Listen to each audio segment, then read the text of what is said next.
ఈరోజు దేవుని వాగ్దానం ధ్యానం చేద్దాం. ఆయన సశరీరుడిగా ప్రత్యక్షమాయను. హల్లెలూయా.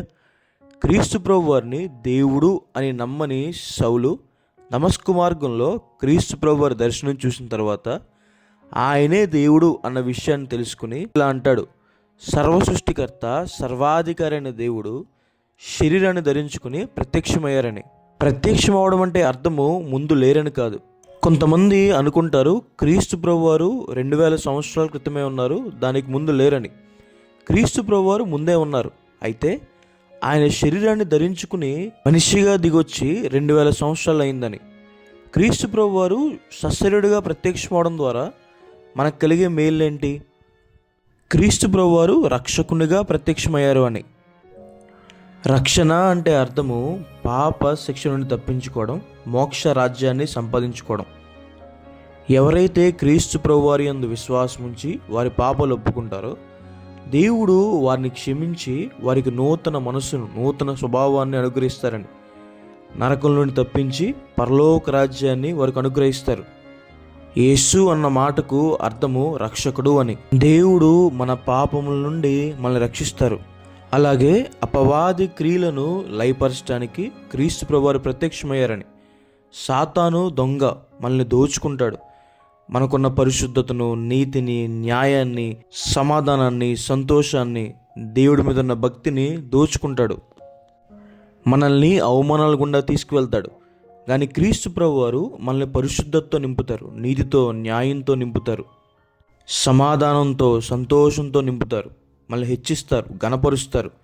సాతాను మనకు అనారోగ్యం కలగచేస్తే క్రీస్తు ప్రభువారు మనకు ఆరోగ్యం కలగచేస్తారు. క్రీస్తు ప్రభువారు అపవాది క్రియలను లయపరచడానికి, చీకట్లో ఉన్న మన జీవితాన్ని వెలిగించడానికి ఈ లోకానికి వచ్చారని.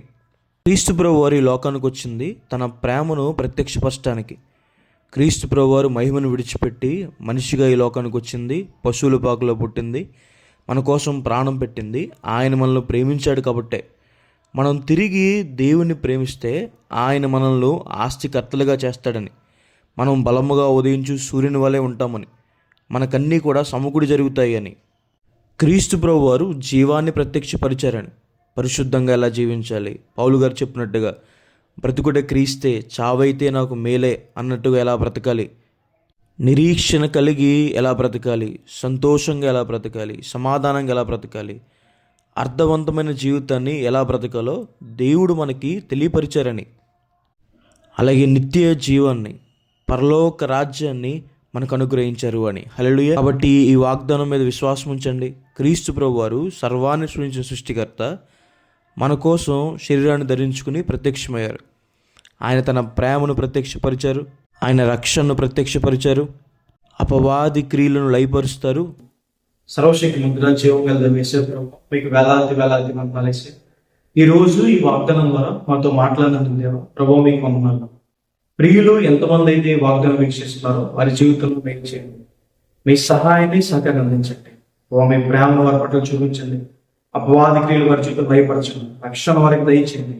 ప్రభు ఈ లోకంలో సమృద్ధి, సంతోషం, సమాధానకరమైన జీవితం వారికి దయచేయండి. నిత్య జీవాన్ని వారికి దయచేయండి. మేలుతో తృప్తిపరచుకోండి. రోజంతా వారికి తోడైంది. మనం యేసు నామమున అడిగి వేడుకుంటాను తండ్రి. God bless you. God bless India.